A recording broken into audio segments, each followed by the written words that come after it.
The story of Joan of Arc is one of courage, faith, and extraordinary determination. A young peasant girl who rose from obscurity to lead France's armies during the Hundred Years' War, she became a symbol of hope and resilience. Despite her tragic end, Joan of Arc's legacy endures as one of history's most remarkable figures. This is the true story of the Maid of Orléans. Her early life, the seeds of destiny. Joan of Arc was born in 1412 in Domremy, a small village in northeastern France. Her childhood was unremarkable in many ways, spent tending to sheep and helping her family with chores. Yet, even as a young girl, she was known for her piety and devout faith. The village priest often spoke of her extraordinary dedication to prayer and her kind heart. Joan lived in a time of turmoil. The Hundred Years' War had ravaged France, and her village was no stranger to the fear and uncertainty that came with the conflict. At the age of 13, Joan experienced her first vision. She claimed to have been visited by saints, Michael, Catherine, and Margaret, who instructed her to save France from English domination and ensure the coronation of Charles VII. These divine messages were life-changing. From that moment on, Joan believed she had been chosen by God to fulfill a sacred mission. Her visions became more frequent, and they filled her with a profound sense of purpose. Yet, as a young girl from a humble background, the idea of leading armies seemed impossible. Still, she confided in her family and close friends about her divine encounters, although many dismissed her claims as the fantasies of an overly religious teenager. As Joan grew older, the situation in France became increasingly dire. The English had gained significant ground, and the French morale was at an all-time low. Domremy itself was under constant threat, and Joan witnessed the devastating impact of war firsthand. These experiences only strengthened her resolve to act. In 1428, Joan made the bold decision to leave her village and seek an audience with Charles VII. Her family was hesitant, fearing for her safety, but Joan was adamant. She believed that God had called her to this mission, and she was willing to risk everything to answer that call. Joan's journey to Charles's court was fraught with challenges. Traveling as a young woman through war-torn France was perilous, but she disguised herself as a man to ensure her safety. Despite the dangers, she was unwavering in her determination, trusting that divine guidance would protect her. When she finally reached the court, she faced skepticism. Charles VII's advisors doubted her claims, and her modest appearance did little to inspire confidence. However, Joan's conviction and eloquence were undeniable. She spoke with a passion that was rare for someone of her age and station, and she quickly gained the trust of those around her. To test the authenticity of her visions, Joan was subjected to a rigorous examination by theologians. They questioned her extensively, trying to determine whether her claims were genuine or the result of delusion. Despite the intense scrutiny, Joan remained composed and steadfast, convincing many of her divine purpose. Ultimately, Charles VII decided to take a chance on this extraordinary young woman. In 1429, he granted her permission to lead a relief army to the besieged city of Orléans. It was a bold and unprecedented move, but Charles was desperate, and Joan's unshakable faith seemed to inspire hope where there had been none. Joan's transformation from a simple peasant girl to a military leader was nothing short of miraculous. She donned armor, carried a banner, and prepared to lead troops into battle. Though she had no formal training, she approached her mission with confidence, believing that divine intervention would guide her every step. Her journey to Orléans marked the beginning of an extraordinary chapter in her life, one that would change the course of history forever. Joan of Arc was no longer just a peasant girl. She was now the Maid of Orléans, chosen by God to save France.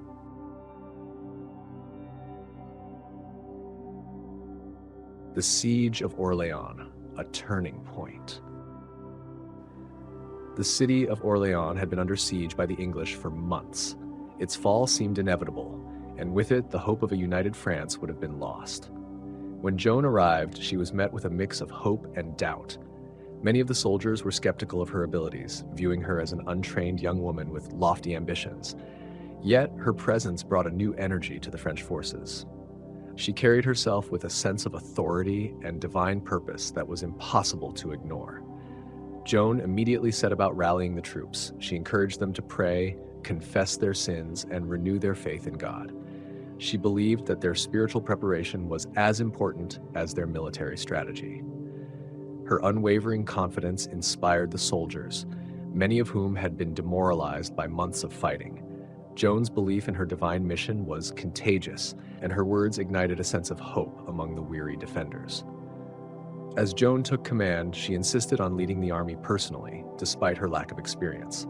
She displayed a remarkable understanding of strategy and tactics, working closely with seasoned commanders to plan their attacks. Her leadership style was unique, combining practicality with an unshakable faith in divine intervention.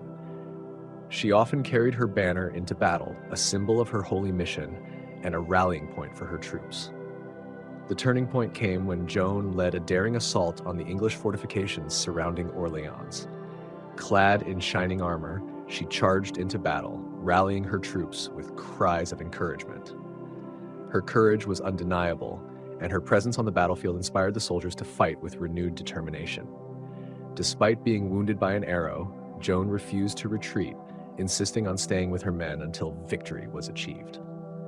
Under Joan's leadership, the French forces achieved a series of stunning victories. They drove the English back, lifting the siege of Orléans and turning the tide of the war.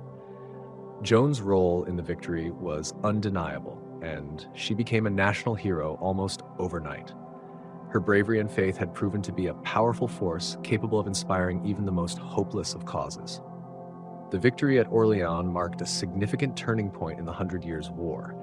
It not only boosted French morale, but also demonstrated that the English were not invincible. Joan's success was seen as a sign of divine favor, and her reputation as a savior of France grew rapidly. She became a symbol of hope for a nation in desperate need of unity and strength. As news of her achievements spread, Joan gained the trust and admiration of King Charles VII. He began to see her not just as a military leader, but as a crucial figure in his quest to reclaim his throne. Joan's victories had validated her divine mission, and she became an indispensable part of his plans for the future of France. Joan's role in the siege of Orléans solidified her place in history. She had defied all expectations, proving that courage, faith, and determination could overcome even the most daunting challenges. Her success was a testament to the power of belief and the strength of the human spirit. But Joan's journey was far from over. The road ahead would be fraught with danger and betrayal as she continued her mission to restore France and fulfill her divine purpose.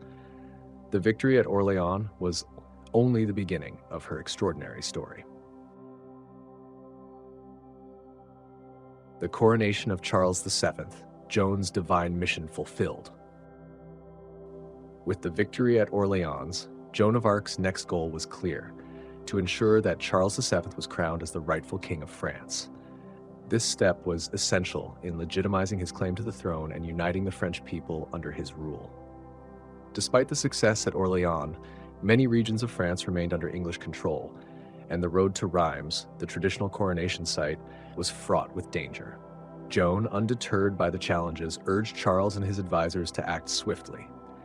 She believed that her divine mission could not be delayed, and that hesitation would only embolden the English. Her determination was contagious, and she managed to convince Charles to embark on the risky journey. This marked the beginning of a bold and daring campaign through hostile territory. The march to Reims was not an easy one. Joan led the French forces through towns and villages that were either under English control or loyal to the Burgundians, allies of the English. Along the way, her reputation as a divinely inspired leader preceded her. Many towns surrendered without resistance, swayed by the tales of her victories and the conviction in her purpose. Her presence had become a beacon of hope for the French, and her ability to inspire loyalty and unity was unparalleled. Joan's leadership during this campaign was characterized by her fearlessness and her unwavering faith. She continued to lead by example, often riding at the front of the army and participating in every battle. Her tactical decisions were sound, and her courage under fire inspired her troops to follow her without question. Joan's ability to maintain discipline and morale during this arduous campaign was a testament to her extraordinary charisma and leadership skills. As the French army approached Reims, the English forces and their allies began to retreat. The city, recognizing the inevitability of the French victory, opened its gates to Charles and his army. It was a triumphant moment for Joan, who saw this as a sign of divine favor. Her dream of seeing Charles crowned as king was within reach, and her unwavering faith had made it possible. On July 17, 1429, Charles VII was crowned in the Cathedral of Reims in a grand and solemn ceremony. Joan stood by his side, holding her banner high as a symbol of her divine mission. The coronation was a deeply emotional moment for Joan, who had fought tirelessly to see this day come to pass. It was also a turning point for France, as it marked the beginning of a new chapter in the nation's history. The coronation was more than just a political victory. It was a spiritual triumph. It reaffirmed the belief that Joan's mission was divinely inspired and that God was on the side of the French. The event was celebrated throughout the kingdom, and Joan was hailed as a savior and a hero. Her role in the coronation solidified her place in the hearts of the French people. Despite her achievements, Joan remained humble. She continued to attribute her success to divine guidance, insisting that she was merely an instrument of God's will. Her humility and devotion to her mission endeared her to the people and further cemented her legacy as a true servant of her faith. However, the coronation also marked a turning point in Joan's relationship with Charles VII and his court. While she had been instrumental in his rise to power, her influence began to wane as political considerations took precedence. Some of Charles's advisors viewed Joan with suspicion, fearing her growing popularity and her unwavering commitment to her divine mission. Joan's success at Reims was a culmination of her efforts and a validation of her faith. Yet, it was also a reminder that her journey was far from over. The war was not yet won, and her enemies were determined to see her mission fail. Joan's resolve remained unshaken, but the challenges ahead would test her faith and determination like never before. The betrayal and capture, a hero's fall. After the coronation of Charles VII, Joan's mission was far from complete. The English and their Burgundian allies still controlled large portions of France, and the war continued to rage on. Joan remained committed to driving the English out of French territory, but her growing fame and influence began to draw suspicion and envy from those around her, even among her own allies. Joan urged Charles VII to capitalize on the momentum gained from his coronation. She believed that swift action could further weaken the English and secure France's independence. However, Charles and his advisors were hesitant. They were wary of overextending their forces and were increasingly cautious in their approach. Joan's impatience with their indecision began to strain her relationship with the court. Undeterred, Joan led a series of campaigns aimed at liberating key cities still under English control. One of her most ambitious efforts was the attempt to reclaim the city of Compiègne, which was under siege by the Burgundians. Despite the odds, Joan's courage and determination never wavered. She rallied her troops, urging them to fight with the same spirit that had led to their earlier victories. On May 23, 1430, Joan and her forces launched a bold attack to break the siege of Compiègne. However, the battle did not go as planned. The French forces were overwhelmed by the Burgundians, and Joan was surrounded. Refusing to retreat, she fought valiantly until she was captured. Her captors rejoiced, knowing they had taken one of France's greatest symbols of resistance. Joan's capture was a devastating blow to the French cause.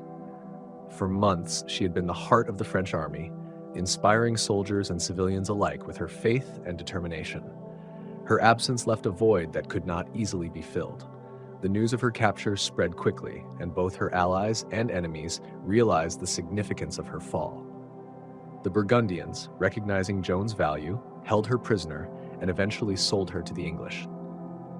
For the English, Joan was more than just a military leader. She was a symbol of divine intervention that undermined their legitimacy. They sought to discredit her by putting her on trial for heresy and witchcraft, hoping to tarnish her reputation and weaken French morale. While in captivity, Joan endured months of harsh conditions. Despite her imprisonment, she remained resolute, refusing to renounce her faith or her mission. She continued to proclaim her innocence and her divine purpose, even as her captors sought to break her spirit. Her unwavering faith in God gave her strength even in the darkest of times.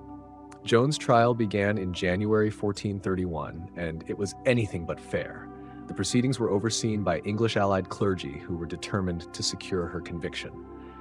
Joan was subjected to intense questioning, often for hours on end, as her captors tried to trap her into making incriminating statements. Despite their efforts, Joan's intelligence and composure shone through.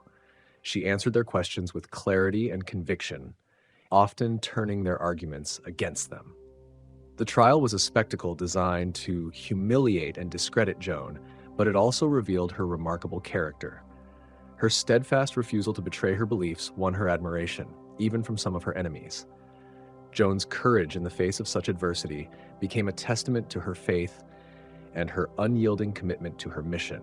Ultimately, Joan was found guilty of heresy, a verdict that was as much a political decision as it was a religious one. On May 30th, 1431, at the age of 19, Joan of Arc was burned at the stake in the marketplace of Rouen. Her death was a tragic end to a life that had inspired so many, but it was far from the end of her story. Joan's capture and trial marked the culmination of a conspiracy to silence one of history's most extraordinary figures. Yet, even in death, her legacy endured. Her courage, faith, and determination continued to inspire generations, ensuring that her story would never be forgotten. The legacy of Joan of Arc, martyrdom, and redemption. Joan's death was a devastating loss for France, but her martyrdom transformed her into a symbol of unshakable faith and national pride. While the English and their allies had hoped to discredit her, the manner of her execution only solidified her status as a heroic figure. The image of a young woman wrongfully condemned and steadfast in her faith until the very end resonated deeply with the people of France and beyond. After Joan's execution, the war continued, but her influence remained palpable. French forces, inspired by her legacy, gained momentum and began to push back the English. The tide of the Hundred Years' War turned decisively in favor of the French, leading to the eventual expulsion of English forces from most of France.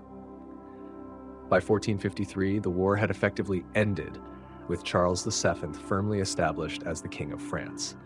Much of this success was attributed to the foundation Joan had laid with her victories and her unyielding spirit. Joan's story did not end with her death. In the years following her execution, calls for her rehabilitation grew louder. Many believed she had been a victim of political maneuvering and religious persecution, and efforts to clear her name gained traction. In 1456, a retrial was ordered by Pope Calixtus III at the request of Joan's family and Charles VII. This posthumous trial, conducted by an impartial tribunal, thoroughly examined the original proceedings and the evidence against Joan. The retrial revealed numerous irregularities in her initial trial, including the fact that it had been conducted under the influence of her enemies. Witnesses testified to Joan's piety, courage, and unwavering faith, painting a starkly different picture from the accusations of heresy and witchcraft. The tribunal declared Joan innocent of all charges and proclaimed her a martyr who had died for her faith and her country. The verdict was a vindication of her character and her mission, restoring her honor and cementing her place in history. Joan's canonization process began centuries later, as her story continued to inspire people across the world. In 1909, she was beatified by Pope Pius X, and in 1920, she was canonized as a saint by Pope Benedict XV. Joan of Arc became a symbol of faith, courage, and patriotism, revered not only in France, but also throughout the Catholic Church and beyond. Her life and legacy were celebrated in art, literature, and countless retellings, ensuring that her story would be remembered for generations. Today, Joan of Arc is regarded as one of history's most remarkable figures. Her journey from a humble peasant girl to a national hero and saint is a testament to the power of conviction and the enduring impact of faith. She continues to inspire people from all walks of life, serving as a reminder that extraordinary courage and determination can change the course of history. Joan of Arc's life and legacy transcend the boundaries of time, inspiring countless individuals to believe in the power of faith, courage, and resilience. From her humble beginnings in a small village to her role as a national hero and saint, her journey is a testament to the extraordinary potential of the human spirit. Joan's unwavering conviction, even in the face of betrayal and death, remains a powerful symbol of the fight for justice and truth. Her story teaches us that true greatness lies not in status or privilege, but in the strength to follow one's beliefs against all odds. Joan was not a queen or a noblewoman, but a simple girl whose faith and determination transformed her into one of the most iconic figures in history. Her impact on the 100 Years' War, her ability to unite a divided nation, and her ultimate martyrdom have cemented her as a timeless emblem of hope and perseverance. Joan's canonization as a saint recognized her not only as a hero of France, but as a universal figure of virtue and devotion. Her name is now synonymous with courage, faith, and selflessness, serving as a source of inspiration for people of all backgrounds and beliefs. In a world often fraught with challenges and adversity, Joan's story reminds us of the importance of standing firm in the face of injustice and remaining true to our values. As we reflect on the remarkable life of Joan of Arc, let her legacy inspire us to face our own struggles with the same determination and resolve. Whether in times of personal trials or collective challenges, her example reminds us that the power of belief and the strength of the human spirit can overcome even the greatest obstacles. If Joan's incredible journey moved you, don't forget to like this video and share it with others who might be inspired by her story. Make sure to subscribe to our channel for more fascinating deep dives into history's most extraordinary figures. Hit the notification bell so you never miss an update, and leave a comment below sharing your thoughts on the legacy of Joan of Arc. Thank you for watching, and we'll see you in the next video.